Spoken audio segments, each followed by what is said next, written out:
Look, thanks for having me here. Thank you. Just that one there, is it? Yep. The top one. Yep. That's right. Albany's a special spot for me. I spent my first 4 years of my life here. My mum's from Albany. Her father was a dentist here for many years, Jeff Wilson, who was on the York Street here. Over the years, I've spent time down here. My first job after high school was on a muley boat as a deckhand. And I spent a few months at Ashes when my mum went overseas. So my wife and I have often talked about the next stage of our life will probably be down here as well. So it's really great to make the trip down here. So thanks for having us. Andrew's given a bit of a summary of where I'm at. I suppose I'm coming from this topic really with a strong focus on climate change, and then I'll try and build the carbon story into that. And thanks, Richard, for your presentation. That's thought-provoking stuff. We have livestock in our system as well. We are fairly conventional in terms of relying on herbicides and things like that, but there's not too many farmers out there that really enjoy spraying herbicides. It's just part of our modern farming system. And to some extent, technology will help us deal with that. Like, there's some pretty interesting technology coming out where you can actually spray the weed itself with a camera located rather than spray the whole paddock. So hopefully things like that help, because consumers have been pretty clear about this, and CBH have done some work recently that I think it's 70% of their customers have indicated they want less herbicide use. So as a farmer, we've got to be aware of this stuff, aside from the fact that we need to improve our farming systems and how we manage our land as well. And Mandy, thanks for the sort of start of the day. I thought that was a really good sort of way to start in terms of carbon benchmarking and accounts and things like that, because generally our literacy in our industry is pretty poor. Because of the politics, we haven't been able to have these open conversations, so we're all on a steep learning curve. We can have more of that sort of information coming through. We'll benefit from it. So as Andrew said, we have 3 kids, Jade, Darcy and Archie. 2 of those kids are at boarding school and Archie's heading off next year, so we'll be empty nesters. Luckily, Cindy and we both studied agriculture science and we're both involved in the farm, so we always have plenty to talk about. Cindy looks after the sheep, that's her particular passion, and I look after the cattle and the cropping. It's actually Cindy's family farm that we're farming, plus some other land nearby. We met at uni. I'm from the city originally. I worked as an advisor in the industry, and then the opportunity came up to become a farmer in 2003, so I've been at Corrigin since then. We generally put in about 3,000 hectares of crop. We have about 900 ewes and a couple of hundred cows, breeding cows. We can divide our farming, I've sort of divided our farming story into 3 sort of separate stages. In 2003 was our first year of farming, very much the formation stage of our business, very steep learning curve. I'll go into a bit more detail in a sec. Second stage was really coming to terms with there was things happening with our climate, and it was really affecting the profitability of our business, and we really had to look at how we were going to respond to that. And then since 2017, it's been more of a consolidation period. We became a lot more focused on the fact that we needed to send our kids to boarding school and how we're going to pay for these sorts of things, etc. So I suppose as you get older, you get a bit wiser. You also tend to want to simplify things a bit, we've found as well. So 2003 was a pretty good year. Our growing season rainfall 293 millimetres, which is about average for us nowadays. It's the sort of year you want in your first year of farming. We borrowed a fair bit of money off Cindy's folks to get going, and it was a pretty low input package we were using, but it just seemed to rain on time. There wasn't any frost. Corrigin's quite a frosty area at times, but we grew these amazing crops. So luck have it that was a great way to start farming. And being from this, I was an agronomist up to that point. I'd advised farmers, but actually living farming's a different thing. So I must admit, I was thinking, often farmers are talked about as whingers sometimes, and I was thinking, why are farmers complaining? This isn't that hard occupation. Look at this, And then came 2004. I was big into dry sowing, so the idea is with a no-till sowing equipment and press wheel, you you sow your seeds, you set up a furrow, so any rain you do get, particularly in the dry areas, it gets concentrated in the furrow, so it's a more efficient way of getting your crop out of the ground. So that year I sowed half the program, wheat, dry sown. When it did rain, it all came up very evenly, particularly with our seeding equipment. Of course, we had a very cold night in September and the whole lot got frosted. So that yield, half of our program yielded 300 kilos. We averaged 2 tonne, 2,000 kilos. So it's like, whoa, I didn't realise this could happen. There's a very steep wake-up curve to the volatility of farming and the things that you can't control. And it took me a while to come to terms with that, the fact that you can work really hard all year and then one night you lose a lot. So, but I think it's been good for me over the years to sort of come to that. You can't be a perfectionist in this game. So, yeah. I'll just skip forward to 2010. Half our program at that point was leased land east of Corrigin on the lake system. We call it heavier country, so clay-based soils. That year on that block, we only had 73 mils of growing season rainfall, and the barley yielded. It was mainly we moved to barley because we had a number of frosty years. Barley's a bit more tolerant to frost, so we found that barley was one way of managing that frost risk. But it doesn't matter how frosty it gets, if it doesn't rain, you just don't grow anything. So, 1,000 hectares yielded 100 kilos in 2010. So that was a real wake-up call. 2010, 73 mils was actually 30% drier than any other season since 1909 or something like that. So it was ridiculously dry.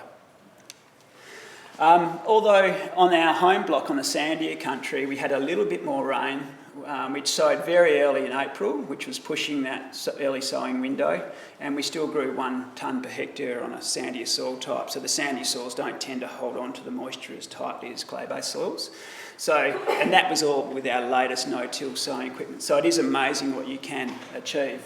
Nonetheless, that 2010 was a wake-up call for me, and I was thinking, this is ridiculous how dry this is. And there was this Climate Champion program being set up where farmers from around Australia were getting together to discuss what was happening with the climate, having conversations with climate scientists, Bureau of Met staff, etc.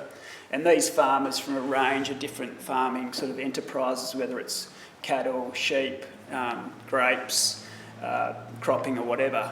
And we're all, even though the program was focused on climate variability, what we're really talking about was climate change and climate shocks. And the climate scientists were giving us data to support that.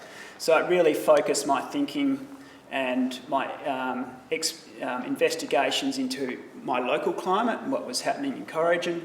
And this is just data from the Bureau of Met station in Corrigin, and you can see the trends quite clear that we have decreasing growing season rainfall April to October in Corrigin. In the last 20 years, we've lost 20% of our growing season rainfall. Through the wheat belt, you can pretty much choose any location away from the south coast, and this is a similar trend. In terms of, these are the 5 dry seasons on records. 3 of those have occurred in the last 10, 11 years. So that unfortunately we're likely to see more dry seasons as well. So I guess armed with that knowledge and that understanding of our local trends, being involved in the Corrigin Farm Improvement Group, having a science background, I'd always done plenty of trials, but it really focused what I was looking at. So started doing some work with spreading straw and soil cover, wide rows versus narrow rows, to look at whether we can use the moisture more efficiently on farm, using drills to drill holes and test moisture with moisture probes, and then sort of using weigh trailers to measure the effect of all these different things. Testing different seeding equipment, whether it's using a knife point or discs or whatever. We started doing things such as sowing really early to make the most of any moisture that was there from summer, but then grazing our crops with cattle to slow down the flowering later in the season to manage the frost risk. So try and manage the dry seasons at the frost at the same time. Using some soil survey technology, so I could compare plots on like soil types, because soil type has a really large effect on the end result. So it's really important that you're comparing like soil types. And even chemical fallow, and there's more and more of this happening in the eastern wheat belt, where farmers are actually keeping paddocks bare in year 1 to store moisture so they can grow a crop in year 2. So it's taking some of this volatility out. And these are all adaptation type things to a drying climate. It's not mitigation, it's adaptation. The other thing that we've done a fair bit of now is mouldboard ploughing, and even though we're in a no-till system, we have some very light soils that are non-wetting. You pour water on them and it does not infiltrate, and it's got worse over time in our agricultural systems. Very ancient piece of machinery, but these are obviously the modern versions. We've found that if we invert our topsoil to 30 centimetres and bring clay-based soil to the surface, it's actually wettable, and we get quite large yield response and biomass response. So it's a one-off we do maybe every 10 years. So we did some in 2014 and still seeing a biomass response. My wife and I have a bit of debate because she's from a soil science background. Yeah, but you're burying all our organic matter. Yes, we are. We're taking that hit in the first year or two, but hopefully over the longer term we're building a deeper topsoil. And this is just an example of response from mouldboard ploughing on the right versus untreated on the left, and that's barley. The other thing that we've managed the change in climate is we've found that most of our rainfall's decreased in that autumn period, and so we can't rely on this sort of annual pasture regenerate. We're just not getting the big 1 inch rainfall events anymore. They're typically now 10 to 15 mils. So what we're finding is that we need to sow our pastures with our gear, with our no-till equipment to set up those furrows. So that's helping us fill in the feed gap during that autumn period. We're also doing a bit more summer fodder type stuff as well, so and combining that with the mouldboard ploughing, that soil amelioration, so leaving the paddock pretty bare in winter, storing the moisture so we get a good job with the mouldboard plough, and then sowing a summer fodder in September. So we take out some of these feed gaps throughout the summer period. So just moving forward to the third stage of our farming career so far, our experience, 2017 to present. Cindy was teaching, we've come back, she's come back on the farm, we're working more together, we're simplifying our farming system and consolidating, reducing debt and a stronger focus on education. I guess, it's 2019, we're on our couch sort of whinging and moaning about the federal election at that point and the lack of sort of climate policy that was coming through there. The Liberals had got back in and they didn't seem to be too progressive in these things. And our youngest son said, well, what are you doing about it, sort of thing? And it was a good question, what are we doing about it? We're in this industry that's sort of hamstrung by the politics, generally quite conservative politics through the wheat belt. And if you mention the word climate change, you get your head cut off, sort of thing. So we sort of started asking ourselves a few questions as a farming family, and then sort of reached out through social media to other farmers and asked them sort of similar questions. Are we part of the problem that we're being told from an agriculture point of view? Are we being proactive? Are we facing a live export situation where we were caught on the back foot and then change was forced upon us? I think the live export situation is in a lot better position than it was, but we got caught off guard as an industry. Are we part of the solution in terms of carbon? What do consumers want? And what are the emerging risks? Are we going to lose market access to the likes of Europe? Banks are starting to be quite vocal about finance and sustainability criteria. What are the opportunities? Is carbon neutral an opportunity for us? Is carbon farming? Energy use efficiency? Can our industry have open and respectful conversations? And can we put the trust back in climate science in terms of agriculture? Because it's always been a key part of our industry, but we seem to have lost the trust through the politics.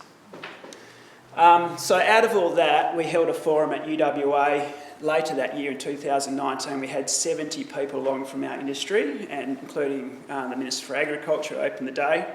But the one criteria we had for invitees was that they accepted the science. We didn't want to have a debate on that day. We wanted to move forward to the solutions. So that kicked off this movement called AgZero2030, which is effectively trying to open the conversation about climate change and answer some of those questions.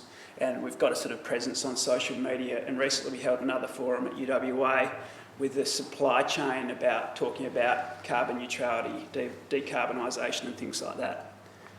It has been quite surprising, the support out there. I think I can safely say the younger demographic and females in particular are more engaged. It's us older white males that tend to have a bit of time to come to terms with these things. But we're getting there. We've got 3 key goals: is to champion efforts in the WA ag sector towards carbon neutrality, share positive stories from WA ag in relation to climate change, which I'm doing today hopefully, and contribute to and promote good climate ag policy. So for example, last week we met with Shane Love from the WA Nationals, had a conversation about all this stuff. And, you know, they're very open to a lot of this stuff. They realise that the politics is changing now. So there's risks and opportunities that we need to discuss and come to terms with from a farming point of view. So we want our farming family, Cindy and I and our kids, we want to be part of the solution. So we want to set the next generation up so they can manage the risks and opportunities themselves, but we also want to demonstrate to them that we were part of the sort of more societal or global response to climate change. That's important to our family.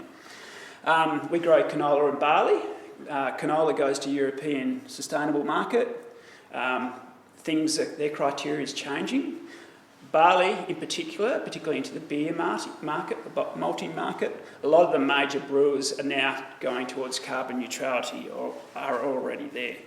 So that's been passed down the supply chain. They're saying to the maltsters, what are you guys doing about it? The maltsters are saying to us, what are you guys doing about it? So that's important to us. Livestock are an important part of our system, and Mandy pointed out the emissions side of the livestock, and we're hearing from the consumers, whether that's fact or fiction, we've got to deal with that stuff, and we've got to be on the front foot. MLA have been very proactive. They've got a 2030 target. They could see the writing on the wall. So MLA have been industry leaders. Is that fair to say, Manny? Yeah. Obviously, I talked about the banks. There's increasing interest about carbon projects. A lot of this is coming from the mining sector in regards to offsets and things like that, which in itself presents a lot of challenges and risks. Do we really just want to be the offsets for the mining sector when we ourselves as farmers want to be offsetting our own emissions? I think Manny covered the types of emissions. I won't go too much into that. We have started doing our own benchmarking on farm, and our consultant has actually taken this up himself as well and doing benchmarking for a number of his clients. And he's just using the financial data and plugging that into a carbon calculator. So it's a lot simpler than most people would realise. So every year we can get a bit of a carbon accounts of our business. And you can see down here that the methane, even though it's quite a small area in terms of our enterprise mix, it's a key emission on our farm. The other one is fertiliser, so nitrous oxide from fertiliser. I've got to point out that these carbon calculators, we still need to do a bit of work on them in terms of calibrating them locally. We might be overestimating or underestimating some of these emissions. But once again, unless we're having these open conversations and unless there's opportunities for feedback to the scientists, we won't improve these things. So it's a good process. So I just want to go through a few facts and figures in terms of our crop emissions. So on an average season, we've got around 1,079 tonnes of CO2 equivalent per annum from our crop. We grow about 4,500 tonnes of grain, so that works out as 240 kilos of CO2 equivalent per tonne of grain. So if the carbon price is $25 a tonne, which is around that at the moment, though it's increasing fairly sharply at the moment due to the increasing demand for offsets, then that works out at $6 per tonne of grain to offset emissions. Interestingly, if we sell canola to the European market, we get a $10 premium. Now, most of their auditing at the moment is around how we, spillages of diesel, pledges about not clearing land, the fact that we're looking after biodiversity. They haven't asked for emissions calculations yet, but we suspect that's probably not far off in the next year or two. So even if they did, and we're already set up to do that, there's enough. There's $4 there. We could still, even if we offset all our emissions, we could still enter into that market. So yeah, that's carbon offsets. So in a typical year, for our total farm emissions, including our livestock's around just over 2,000 tonnes of CO2. If we offset all our emissions, we've sort of been told, and this may be slightly overestimating it, that from tree planting we can get about 7.5 tonnes per hectare of sequestered carbon per annum. So that's 288 hectares of tree planting to offset all our emissions. So that's about 8% of our farmed area.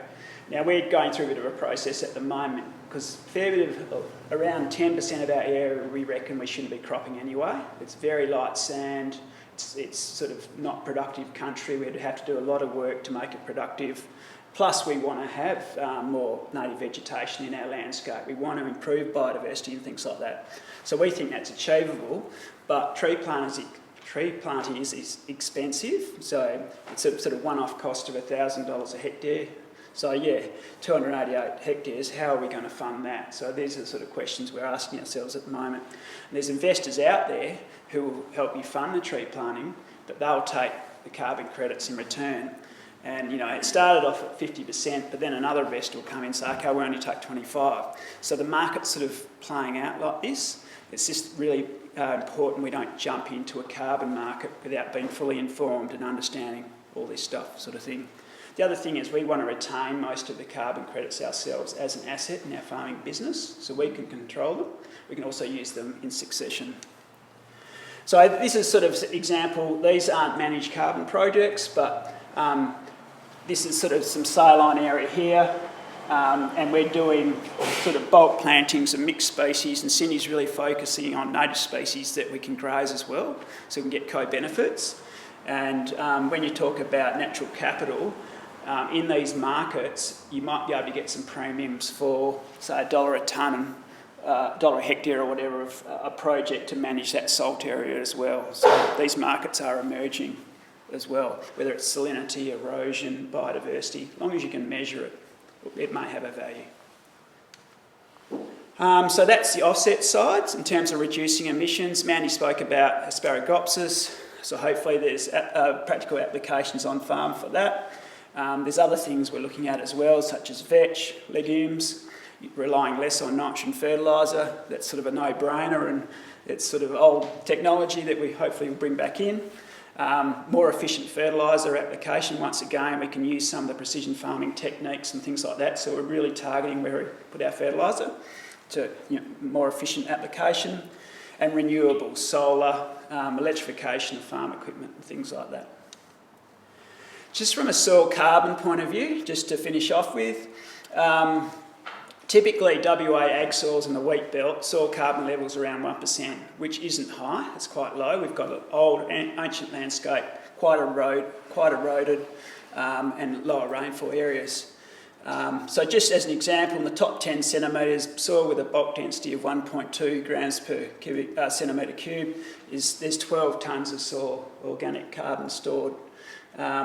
And that does vary by soil type, rainfall, and obviously how that soil's been managed over time, whether it's been cropped, pasture and things like that. There's not a really good set of data which I can get my hands on that benchmarks soil carbon in WA. CSBP probably have the best record because they've been soil testing for so long. But they're saying that in a crop point of view, in AgZone4 and 1, that even though we introduced no-till in the 1990s, where we're retaining our soil cover, cultivating less, where we thought soil organic matter would increase, it's actually stabilised at best, if not decreasing. We've also gone to a more crop regime, less livestock. So what we thought would happen hasn't really happened.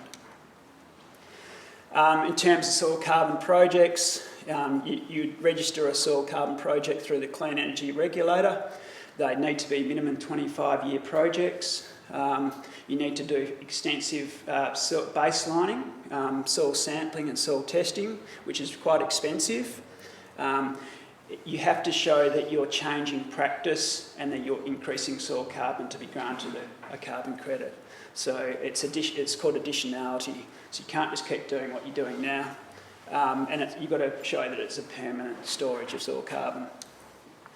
Just some data from South Australia, some benchmarking there. There's 36,000 soil tests gone into this data.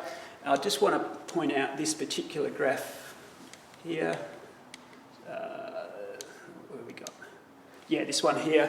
Notice the difference in soil carbon levels between a pasture versus a crop system. So if there is an opportunity for practice change to increase soil carbon, is through livestock systems. Are the green ones pasture? Yeah, this is pasture, that's crop, yeah. Oh, Yeah, and they're your different soil types. So just a slide to finish off on here, Andrews.